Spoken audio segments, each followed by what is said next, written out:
My brother and I built our company from scratch, but at the corporate party, he humiliated me, calling me just a paper pusher. He has no idea how soon he'll be on his knees, begging me for help. The Hartman Biotech 10th anniversary gala was supposed to be a celebration.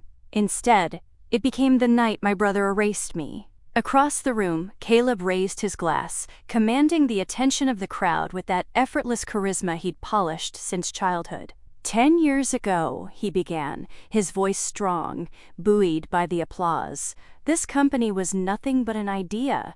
My idea, scribbled on the back of a napkin at a greasy diner. I froze. His idea? A slow, tight smile spread across my face, the kind you wear when you've just been slapped in public and can't show the sting. Caleb continued, weaving a story of innovation and leadership, of obstacles overcome through his vision, his perseverance. Every eye landed like a hammer blow, pounding me further into the marble floor. No mention of the late nights I spent in grim labs, refining prototypes while he hobnobbed at conferences. No mention of the deal I brokered with the university that secured our critical first patent. No mention of me at all. My stomach twisted, but my body stayed rooted, a mannequin in a navy blue sheath dress. Champagne fizzed and popped somewhere nearby, but all I could hear was the roaring in my ears. Was this what it meant to be family? To be indispensable until the cameras flashed? Caleb gestured expansively. We built a legacy. We changed lives. And tonight, I'm proud to celebrate with you. The investors, the scientists, the dreamers who believed in me when no one else did. A wild laugh nearly bubbled up from my throat. I swallowed it down hard, feeling it burn when no one else did. Had he already forgotten? Forgotten the nights I spent rewriting business proposals while he panicked? The endless coffee-fueled marathons in our garage, where I soldered circuit boards while he made cold calls? The time I emptied my savings to cover a supplier's overdue invoice so we wouldn't lose our first contract? He didn't forget. He simply found it more convenient to forget me. The applause swelled, a tidal wave crashing around me, pushing me back, until I stood alone at the edge of the celebration I had built with my own 2 hands. I caught a glimpse of my parents, Mom wiping a tear, Dad grinning like Caleb had just won the Nobel Prize. Not a glance toward me. I tilted my glass toward my lips but didn't drink. My hand was shaking too much. Across the room, an investor clapped Caleb on the back, already spinning stories about the young genius who defied the odds. The words blurred together, visionary, leader, prodigy, all swirling around my brother like a crown he had stolen and dared me to fight for. But I wouldn't cause a scene. That wasn't who I was. That wasn't the legacy I wanted. Instead, I turned, letting the golden lights blur into streaks across my vision. My heels clicked sharply on the marble, a staccato rhythm of restraint. As I pushed through the heavy oak doors into the misty Boston night, the roar of the crowd faded behind me, replaced by the steady, relentless drumming of rain on asphalt. I didn't know where I was going.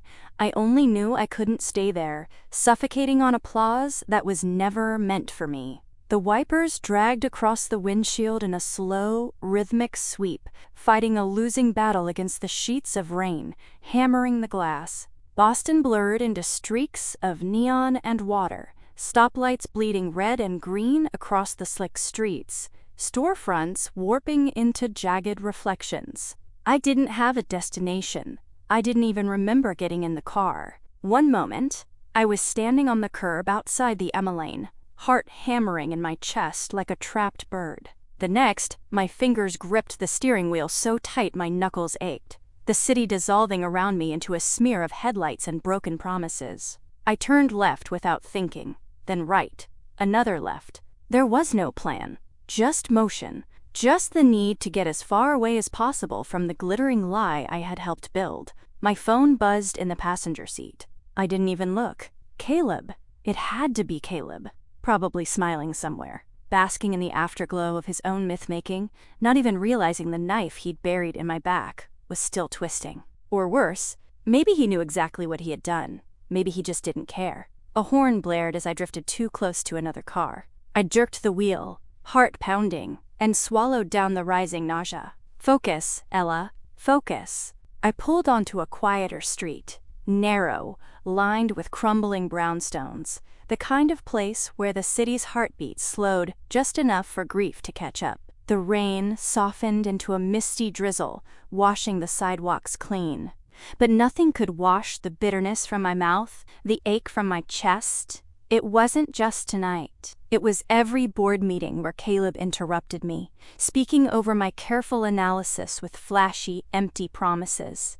It was every newspaper profile that called him a solo visionary, while I sat just out of frame, hands still bleeding from holding the foundation together. It was every little slight, every polite dismissal, every patronizing pat on the head that I swallowed because I thought, this is family, they'll see me someday. A bitter laugh escaped before I could stop it, raw and sharp in the silence of the car. Someday had come and gone, and all it had delivered was the painful, blinding clarity that I had never been part of the story Caleb was telling.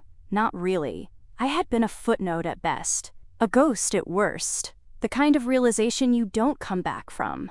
I pulled into a deserted lot next to a closed diner, engine idling, headlights cutting through the rain like tired sentinels. Inside the car, it was still, too still. My reflection stared back at me from the darkened window, pale, hollow-eyed, the carefully curled hair falling limp against my damp shoulders. I didn't recognize her. What was worse, I didn't know if I wanted to. My throat tightened. I blinked hard, furious at myself for the tears that pricked at the edges of my vision. This wasn't who I was. I was strong. I was smart. I had helped build an empire from nothing. But standing here, in the wreckage of what should have been a triumph, all I felt was small, disposable, forgettable. Somewhere deep inside, the first flickers of rage stirred, hot and restless. But they were quickly drowned by the crushing weight of sadness pressing down on my chest. I leaned my forehead against the steering wheel, breathing in the faint scent of leather and rain. How had I let it get this far? How had I convinced myself that loyalty was the same as love? That sacrifice would someday be repaid with gratitude instead of erasure. The streetlights outside buzzed and flickered, casting long, warped shadows across the lot. For a moment, I let myself imagine just driving until the city disappeared behind me, until there were no more expectations, no more betrayals waiting around glittering corners. No more Caleb, no more Hartman biotech, just me, Ella Hartman, whoever that was now. The rain picked up again, drumming softly against the roof like an elegy. I stayed there, parked between what I had lost and what I didn't yet have the courage to imagine. Not moving, not deciding, just breathing. For the first time in a very long time. The key stuck in the lock on the first try, like even my apartment was reluctant to let me in. I shoved the door open, the quiet swallowing me whole. No welcoming warmth, no comforting hum of life. Just stillness.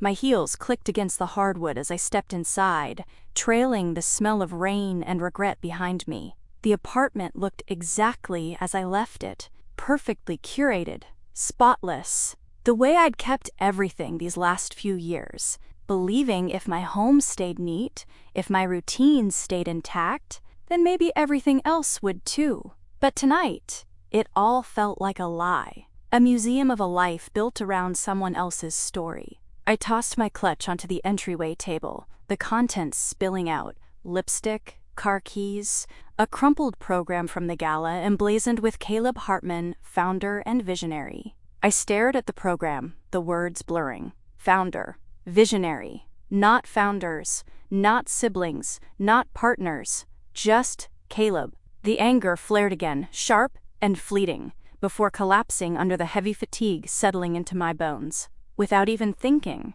I drifted to the hall closet, pulling down an old cardboard box marked simply Startup Years. It had been gathering dust behind out-of-season coats and forgotten umbrellas. Just like me, I thought bitterly. I set the box on the coffee table and peeled back the flaps.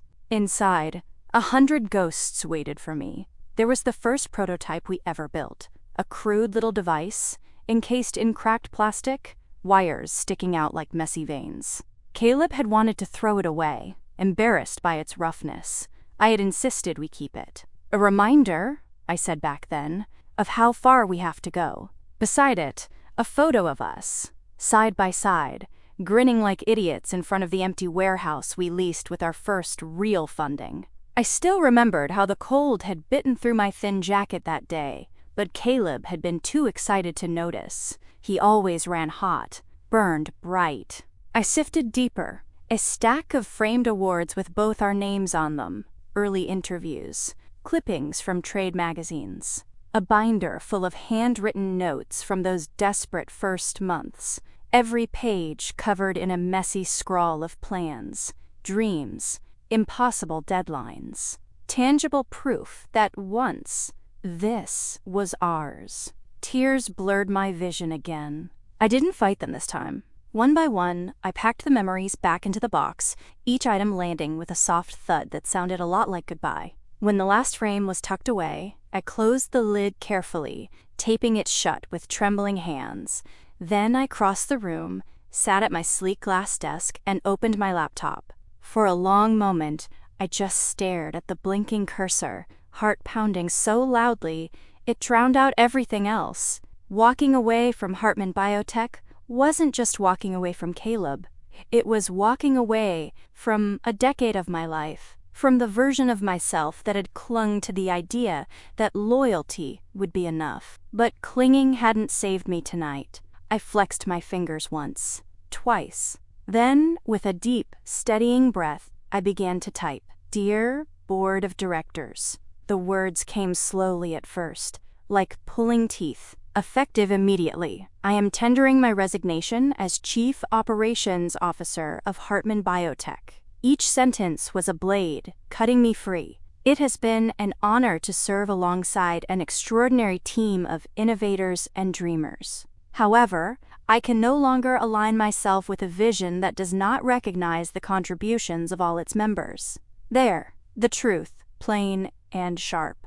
I read the letter twice, my finger hovering over the save button. Some small part of me whispered to wait, sleep on it, cool down. But that part of me was the same voice that told me to stay quiet all these years, to smile, to swallow, to endure. I wasn't listening to her anymore. I saved the file, attached it to an email, and addressed it to the board's confidential inbox, the one meant for internal communications of the highest importance. But I didn't hit send, not yet. Instead, I leaned back, feeling the weight of the decision settle over me. Heavy, terrifying, strangely clean. I wasn't just quitting a job. I was stepping out of the shadow I had lived in for far too long. Across the apartment, the taped-up box sat silent and heavy, a sealed testament to everything I was leaving behind. Maybe I wasn't ready to imagine what came next, but I knew, with a kind of raw certainty that left no room for fear, that whatever future waited for me, it would be mine. The morning light slipped through the blinds in narrow, hesitant stripes, painting the floor with the soft, reluctant colors of a city that hadn't quite woken up. I sat cross-legged on the couch, the box of memories shoved into a corner like an unwelcome guest. The laptop perched on the coffee table blinked at me, the unsent email still open, cursor winking like a dare. I stared at it for a long time, long enough for doubt to creep in, familiar and sly. Maybe it was too dramatic. Maybe it was reckless. Maybe it was exactly what Caleb wanted, for me to storm out and leave him the kingdom. But then I thought about last night, about standing on that marble floor while the applause roared around him like a tidal wave, washing away everything we had built together. No, this wasn't for Caleb. This was for me. Without letting myself overthink it, I slid the laptop closer, pressed send, and watched the screen flash. Message sent. It was done. For a moment, there was nothing. Just the soft hum of the city outside and the wild thrum of my own heartbeat. Then the first email reply landed. Then another. And another. My inbox exploded like a firework factory catching flame. Subject lines flashing urgent and stunned. Immediate meeting requested. Resignation. Can we discuss before you finalize? Urgent. Call me. I silenced the notifications and stood stretching my arms overhead until my joints cracked. Let them panic. My part was finished. I made myself a cup of coffee, black, no sugar, and watched as the morning news rolled across the muted TV screen. Stock tickers, weather updates, a segment on biotech innovations featuring a smiling Caleb filmed days earlier. I wondered if he even knew yet. If the earthquake had reached his ivory tower. Probably not. But it would.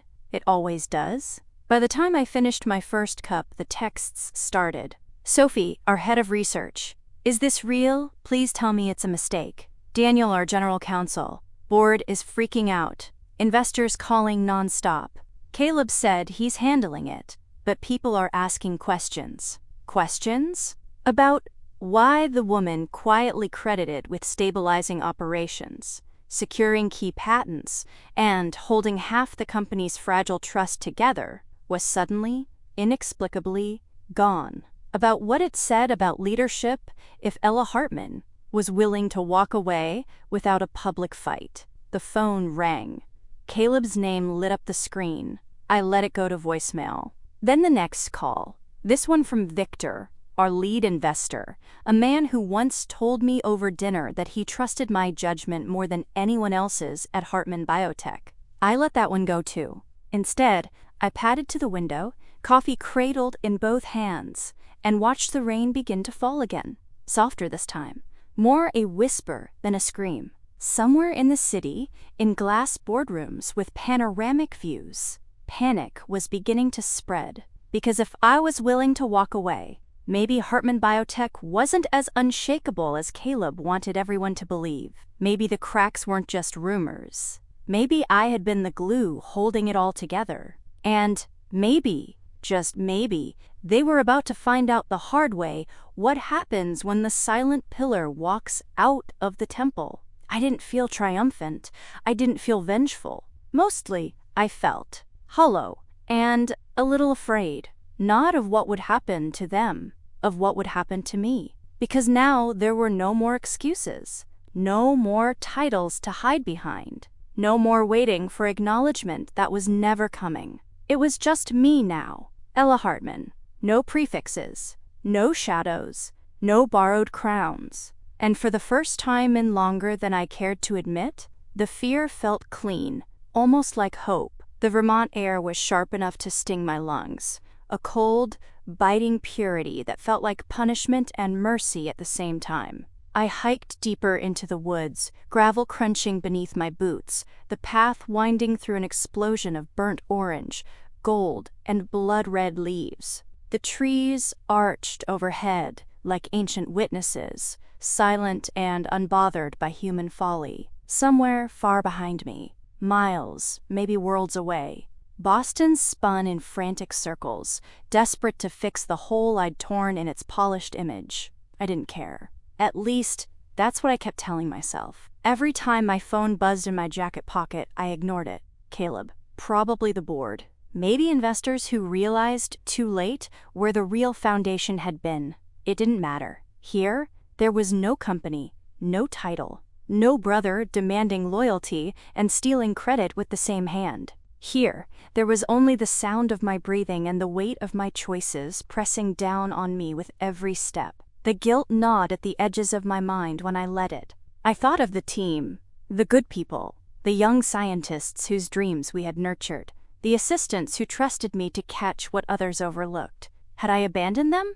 Or had I simply, finally, refused to abandon myself? The question spun tighter and tighter, a thorny knot I couldn't untangle. I paused by a stream, watching the water tumble over rocks slick with moss, the current carving slow scars into the landscape, patient and relentless. Freedom, it turned out, wasn't the soaring flight I'd imagined. It was this. The terrifying quiet after you drop the heavy burden you've carried so long, you forgot it was crushing you. It was realizing you could go anywhere and having no idea where to begin.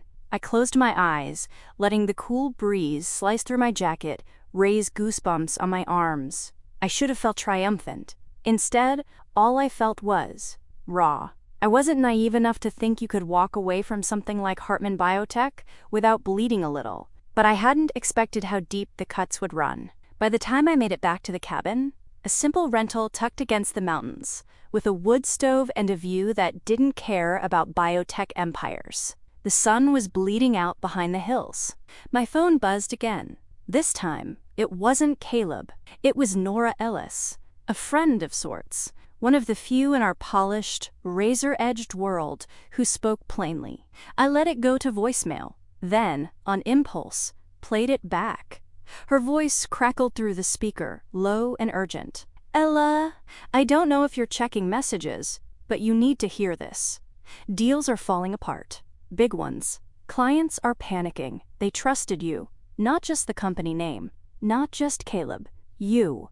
There was a pause, a soft sigh. "He's scrambling. They all are. I'm not saying this to drag you back. You deserve peace. But they're feeling it. They know what they lost." I stared at the phone until the screen faded to black. Outside, the stars were beginning to bloom, cold and indifferent. I should have felt satisfaction, maybe some twisted sense of revenge, seeing the mighty falter without their silent workhorse to carry the weight. Instead, all I felt was tired, so tired.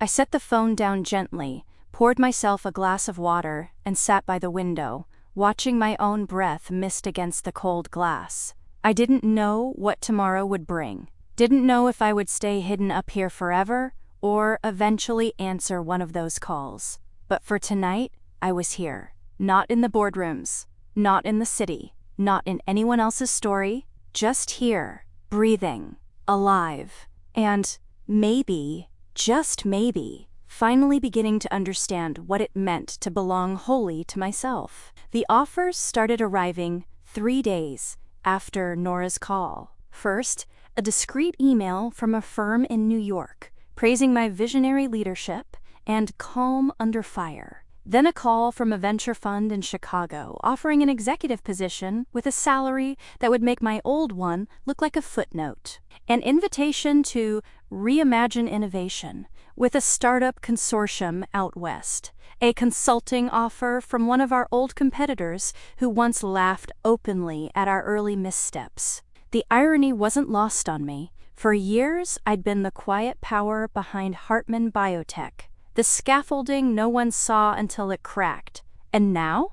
Now the world suddenly had a very clear picture of who had been holding the walls up all along. I sat at the tiny kitchen table in my Vermont rental, my laptop open, a spreadsheet of offers growing longer by the hour. Each one was flattering, generous, safe. And somehow, none of them felt right, because they weren't just offering me jobs. They were offering me new cages. Gilded, maybe, but cages all the same. Places where they'd point to me as proof of progressive leadership, while quietly clipping my wings behind closed doors. I hadn't torn my life apart just to build the same prison somewhere else. And yet, the silence stretched longer each day. The what next, creeping closer. Was I brave enough to imagine something entirely new? Or would the gravity of the familiar pull me back into orbit around someone else's dream? The question haunted me until the knock came. It was early evening. The mountains outside dipped in molten gold, the last light catching the window panes. I wasn't expecting anyone. I hadn't given anyone this address except Nora. The knock came again, louder this time. Insistent. Every instinct in me bristled. I set down my mug, crossed the small living room, and cracked the door open. Caleb stood on the porch. His hair was damp from mist, his tailored coat dusted with road grime. He looked less like the untouchable CEO, and more like a man on the edge of losing something he didn't know how to live without. "Ella," he said, voice rough. I didn't move, didn't speak. He took it as invitation anyway, shouldering the door wider and stepping inside. The cabin seemed to shrink with his presence, the air charged and brittle. "You can't just vanish like this," he said, pacing. "You blindsided everyone. You blindsided me." I leaned against the doorframe, arms crossed over my chest. Let him talk. "I get that you're upset," he continued, raking a hand through his hair. "But this isn't just about you. The company's hemorrhaging. Clients are pulling out. Shareholders are demanding answers." He stopped, facing me, eyes flashing. You're ruining everything we built. We. The word curled in the air between us, a bitter joke. I tilted my head slightly. Funny, I said, my voice even. I don't remember being part of it at the anniversary party. Caleb flushed, the color rising up his neck. It was a speech. A few words. You're blowing it out of proportion. A few words. The same few words that rewrote history. I pushed off the doorframe slowly, closing the distance between us without rush, without heat. You erased me, Caleb, I said. In front of everyone who mattered. You made it clear. Hartman Biotech was your empire. I was just background noise. He opened his mouth, then shut it, struggled for footing. You think this is easy for me? He snapped. I built that company from scratch. I carried it What? I asked quietly. The silence roared. When I stayed up until 3 a.m. fixing launch failures while you schmoozed with investors? When I bailed us out of the FDA compliance disaster? When I put my name on the line over and over while you collected the credit? His hands balled into fists at his sides. You think you're the only one who sacrificed? No, I said, voice dropping low. But I'm the only one you erased. We stood there, two battle-scarred veterans of a war that had never been openly declared. Until now. Caleb's shoulders sagged, the anger bleeding into something almost lost. I need you to come back, he said finally, the words cracked and uneven. For the company, for the optics, for him, not for me. I shook my head slowly. You don't need me, Caleb, I said. You just need someone to carry the weight so you can pretend you're flying. He closed his eyes briefly, like the truth physically hurt. When he opened them, something stubborn flickered there. The old Caleb, the one who would rather razz everything to the ground than admit he couldn't rebuild it alone. This isn't over, he said, voice low. No, I agreed. It's just not the story you wanted it to be. I opened the door again, cool mountain air rushing between us. Caleb hesitated. One last second, then stepped through without another word. I watched him disappear down the winding gravel path until the trees swallowed him whole. I didn't slam the door. I just closed it. Quiet. Final. And for the first time since I left, the silence felt like strength. The cabin creaked and settled around me, old wood sighing under the weight of another cold Vermont night. I sat at the kitchen table, an old spiral notebook open in front of me, a cheap ballpoint pen balanced between my fingers. The phone sat nearby, silent for once. I could still feel the echo of Caleb's anger lingering in the corners, like smoke after a fire. I turned a fresh page in the notebook and, without overthinking, wrote across the top what I gained. I stared at the words for a moment before the first answer came. Freedom. Not the wild, cinematic kind. The hard, gritty freedom that feels like standing at the edge of a cliff with nothing but open air ahead. Clarity. Because once you see how little you truly mattered to someone who mattered everything to you, there's no unseeing it. Self-respect. Not the kind you earn from applause, but the kind you rebuild with bloody, shaking hands after you've watched yourself crumble. I sat back, pen tapping against the page, the list so far heartbreakingly short, and yet heavier than anything I'd carried before. On the next line I wrote,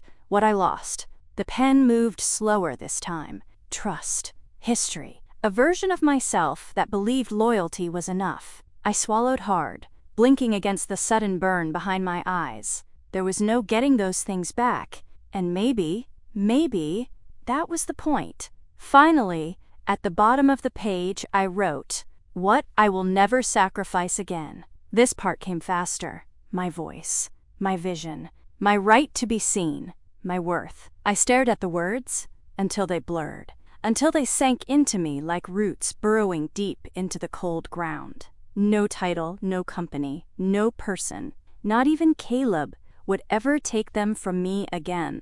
The wind howled outside, rattling the shutters. I closed the notebook gently, like sealing a promise.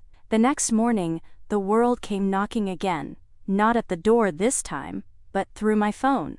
A text from Nora, simple and brutal. Caleb is spiraling. I frowned,